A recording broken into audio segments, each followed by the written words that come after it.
Good morning student. मैं इरशाद चौधरी, आपका SST teacher.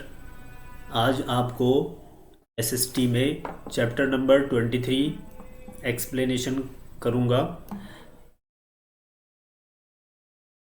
Chapter है 23, मौलिक अधिकार तथा कर्तव्य।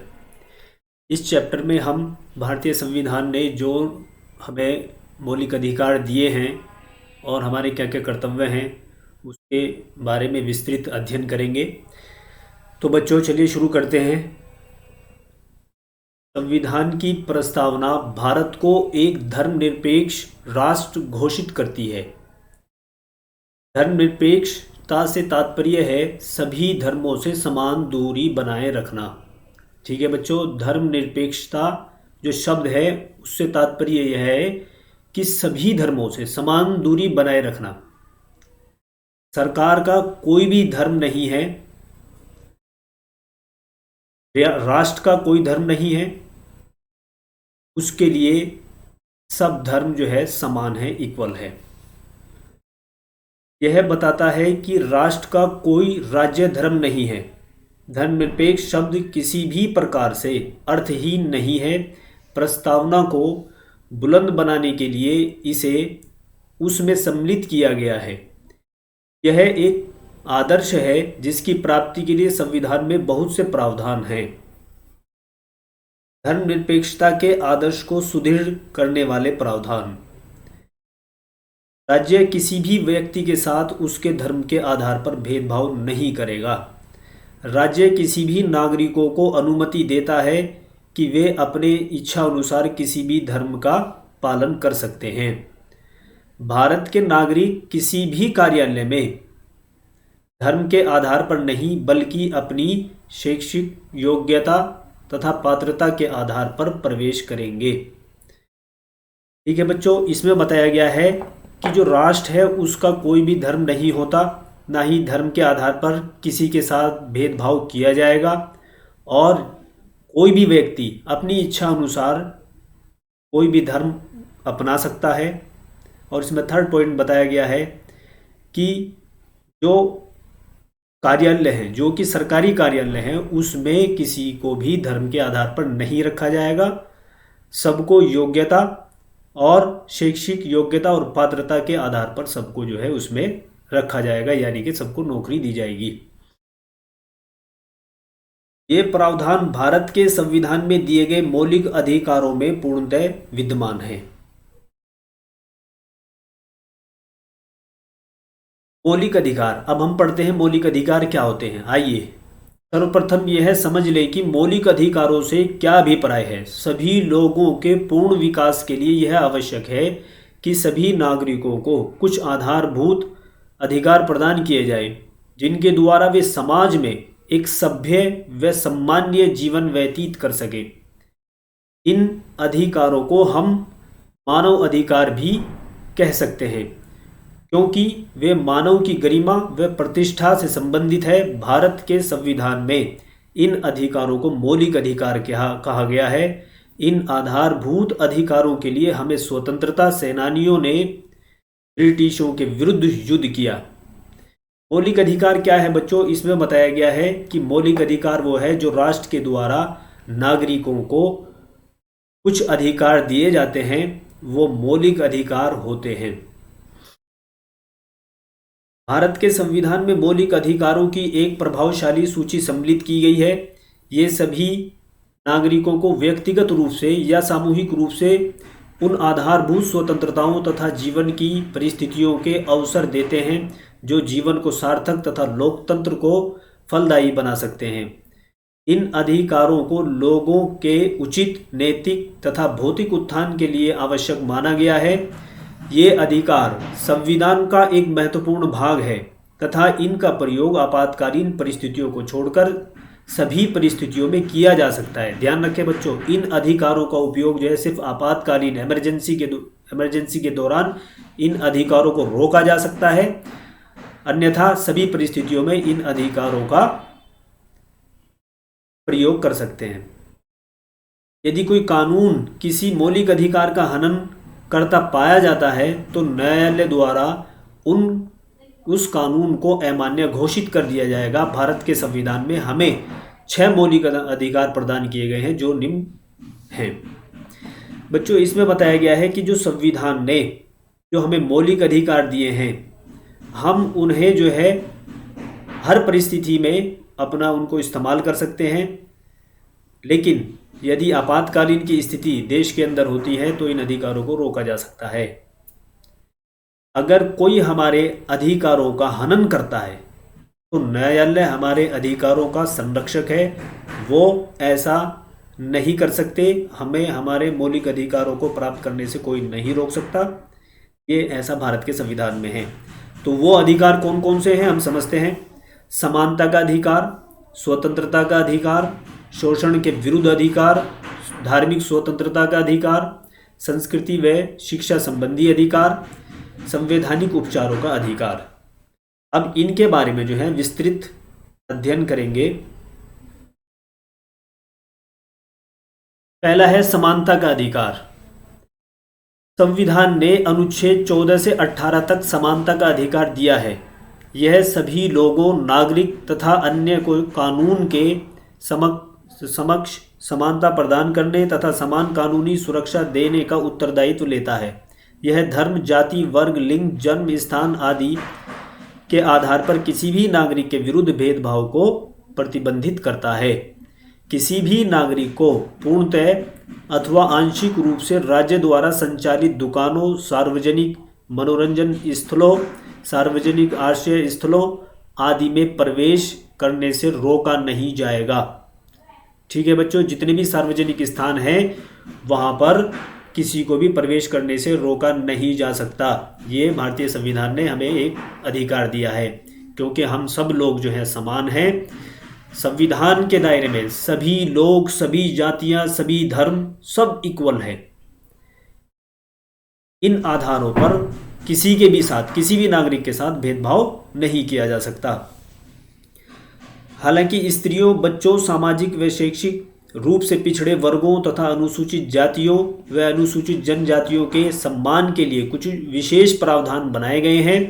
संविधान सभी नागरिकों को सरकारी योजनाओं के समान अवसर प्रदान करता है, किंतु कुछ सीटें पिछड़े वर्गों के लिए आरक्षित की गई हैं। इसमें बताया गया है बच्चों कि जो स्त्रियां हैं, जो महिलाएं हैं, उनके लिए, बच्चों के लिए, सामाजिक व शैक्षिक रूप से जो पिछड़े वर्ग हैं उनके लिए, अनुसूचित जाति, SC, ST, OBCs के लिए कुछ विशेष प्रावधान बनाए गए हैं जो आज़ादी के समय से चले हुए आ रहे हैं और उनके आधार पर ही उनको आरक्षण दिया जाता है। संविधान ने अस्पृश्यता को समाप्त करके इसे एक दंडनीय अपराध घोषित कर दिया है। अस्पृश्यता, छुआछूत जो होता था, उसको संविधान ने एक दंडनीय अपराध घोषित कर दिया है। कोई भी किसी को अछूत नहीं मान सकता। संविधान की नजरों में सब इक्वल है।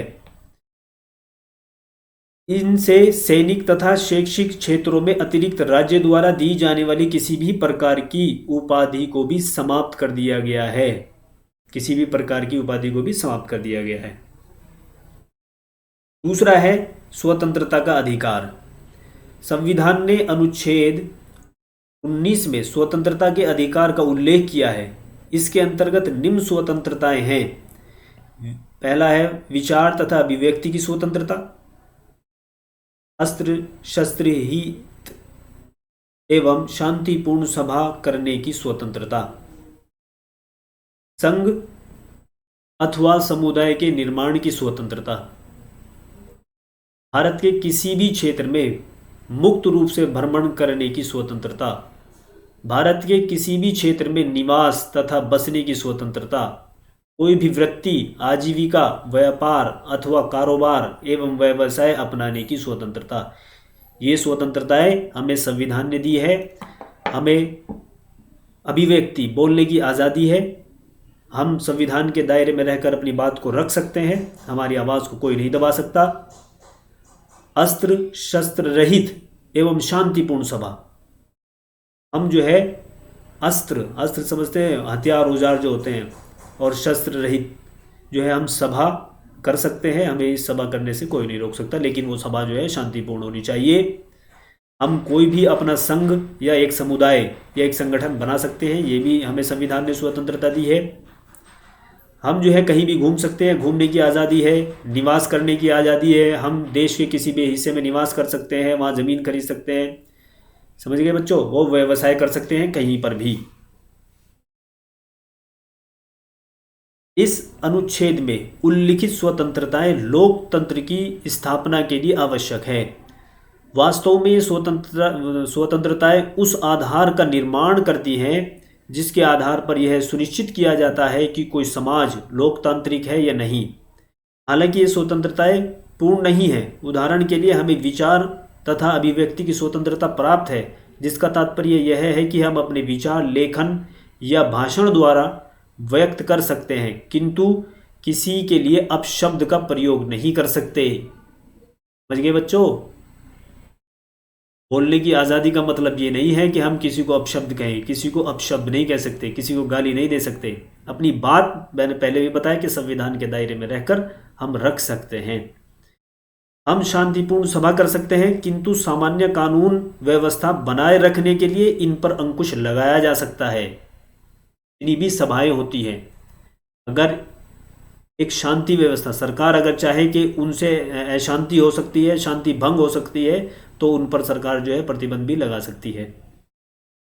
हम लोगों के कल्याण के लिए संघ बना सकते हैं, किंतु अन्य लोगों का अहित करने के लिए नहीं बना सकते। ऐसा नहीं है कि हम किसी एक धर्म विशेष के खिलाफ कोई संगठन बनाएं, ऐसा नहीं है। हम अपने लोगों के उत्थान के लिए, उनकी अच्छाई के लिए कोई भी संघ या संगठन बना सकते हैं, किसी के खिलाफ नहीं। इसी तरह कोई भी व्यक्ति किसी भी प्रकार का व्यवसाय या व्यापार प्रारंभ कर सकता है, किंतु वह वैध होना चाहिए तथा उससे जीवन व सुरक्षा को किसी भी प्रकार का खतरा नहीं होना चाहिए। अनुच्छेद 20 में एक महत्वपूर्ण प्रावधान है जिसके अनुसार किसी भी व्यक्ति पर एक भी अपराध के लिए ना तो एक से अधिक बार मुकदमा चलाया जा सकता है और ना ही सजा दी जा सकती है। ये बच्चों, अनुच्छेद 20 में कहा गया है कि किसी व्यक्ति के खिलाफ किसी अपराध के लिए एक से अधिक मुकदमे नहीं चलाए जा सकते और ना ही एक से अधिक बार उसे सजा दी जा सकती है। किसी भी व्यक्ति को उसके विरुद्ध गवाह बनाने के लिए बाध्य नहीं किया जा सकता। अगर उसके विरुद्ध किसी को गवाह बनाना है तो किसी के साथ जबरदस्ती नहीं की जा सकती। अनुच्छेद 21 में उल्लेख किया गया है कि बिना कानूनी प्रक्रिया के किसी भी व्यक्ति को उसकी स्वतंत्रता अथवा जीवन से वंचित नहीं किया जा सकता। किसी को भी उसकी स्वतंत्रता या जीवन से उसे वंचित नहीं किया जा सकता। अनुच्छेद 22 के अनुसार यदि किसी व्यक्ति को हिरासत में लिया जाता है तो उसे 24 घंटे के अंदर मजिस्ट्रेट के समक्ष प्रस्तुत किया जाएगा। ये ध्यान रखें बच्चों, अगर पुलिस किसी को हिरासत में लेती है तो कानूनी रूप से उसे 24 घंटे के अंदर जज के सामने उसे प्रस्तुत करना होता है। आप इसके खिलाफ, अगर पुलिस इस तरह का कार्य करती है तो इसके खिलाफ आप अपनी आवाज़ उठा सकते हैं। गिरफ्तार हुए व्यक्ति को यह अधिकार प्रदान किया गया है कि वह अपने बचाव के लिए इच्छा अनुसार अधिवक्ता को नियुक्त कर सकता है और उसकी सलाह ले सकता है। अगर किसी व्यक्ति को पुलिस ने गिरफ्तार कर लिया है तो उसे संविधान ने यह स्वतंत्रता दी है कि वो अपने लिए किसी वकील को कर सकता है और उसकी सलाह ले सकता है। इस प्रकार हम देख सकते हैं कि ये स्वतंत्रताएं सभ्य जीवन जीने में सहायक हैं। थर्ड है शोषण के विरुद्ध अधिकार। अनुच्छेद 23 तथा 24 में शोषण के विरुद्ध अधिकार दिए गए हैं। समाज में कुछ वर्ग जैसे स्त्रियां, बच्चे तथा दलित लोग शोषित